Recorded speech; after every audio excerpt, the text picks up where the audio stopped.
common sense is not common. So I feel the need to talk to you about basic cruise ship etiquette, so you're not that guy.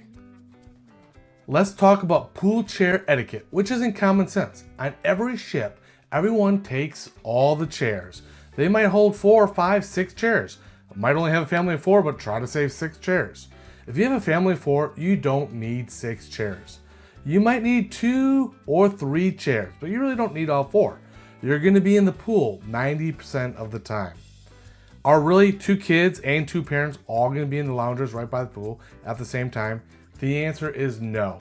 Even if you go to a place like Local Fresh at lunchtime, bring it back, eat on the chairs, you still only need 2 chairs for 4 people. So please, be considerate. Don't get a pool chair and save it until you're going to actually use it. If everyone did this, we would actually all be able to have a chair for when we want by the pool.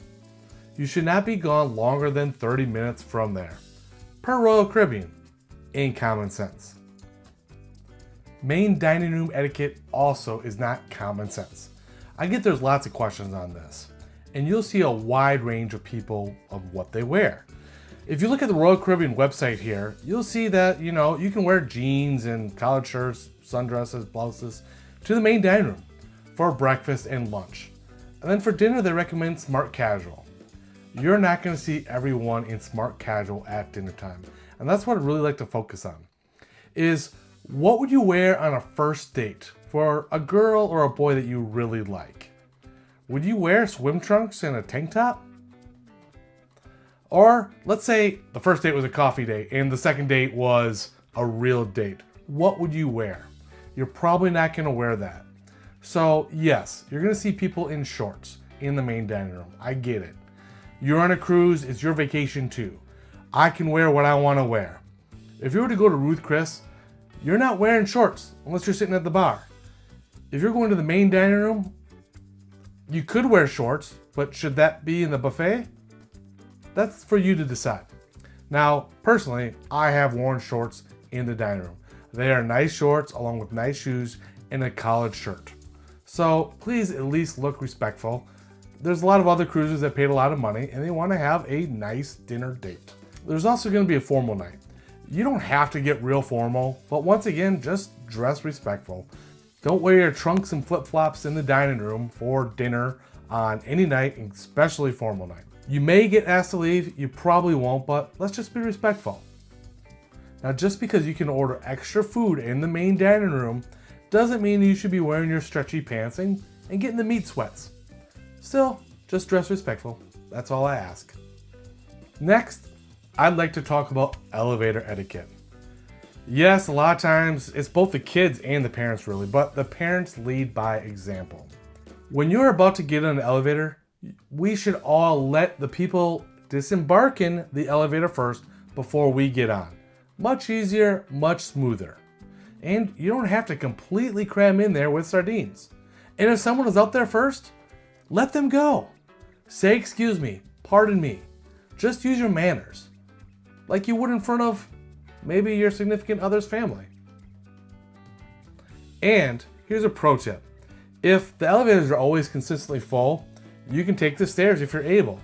Or if you really want to make sure you get on, go up one flight of stairs or down one flight of stairs. For instance, if you're up by the windjam or the buffet, go up one flight of stairs because the elevator is going to go up there first, and then you're going to be one of the first ones on. If you're just getting back on the ship after being off the ship all day, you could actually go down one floor, or you can go around to another elevator bank and be the first and only ones on the elevator.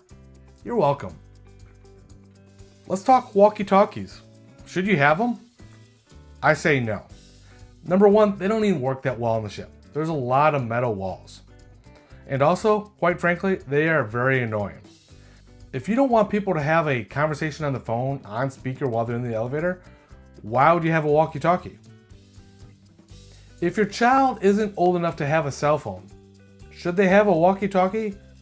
Because my guess is the reason for the walkie-talkie is so you can communicate, and that child is by themselves. I'm going to say your child should be supervised. And if you look at these different Facebook groups, they're always talking about how these children are unruly, running up and down the hallways, and not supervised. So us parents, we need to really lead by example. So let me know in the comments below. Are you a fan of Walkie Talkies or no? If you're not, be sure you hit that like button.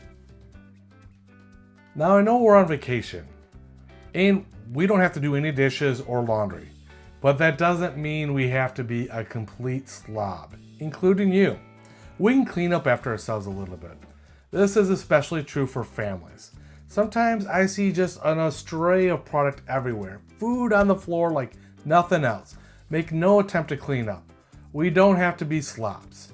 And if you don't want to clean up, I get it. I'm not saying clean up a little every crumb. I'm just saying be a little bit respectful and not leave a complete mess with food all over the floor and whatnot. You can pick it up, or you could even go ahead and ask a staff member and let them know that, hey, we made a real mess over here. It could use some attention. Something along those lines. And if you completely disagree with clean up after yourself, my guess is you might not be washing your hands. Let's try not to get sick. We should all be washing our hands before we get in the buffet line, before dinner, etc., and or using hand sanitizer.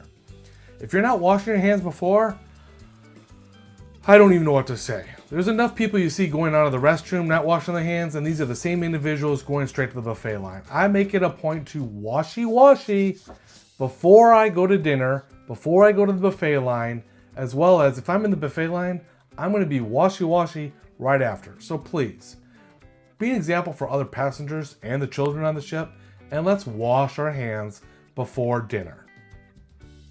That's just common sense. Besides washing hands, another thing that we need to be cognitive of is refilling our personal water bottles. Many times you might see a person trying to fill up a little plastic water bottle and getting that nozzle right up in there. Not sanitary. I mean, you're drinking out of this and then it's going there. No.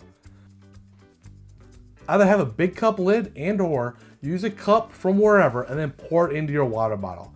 It is much more sanitary and other people don't go home sick.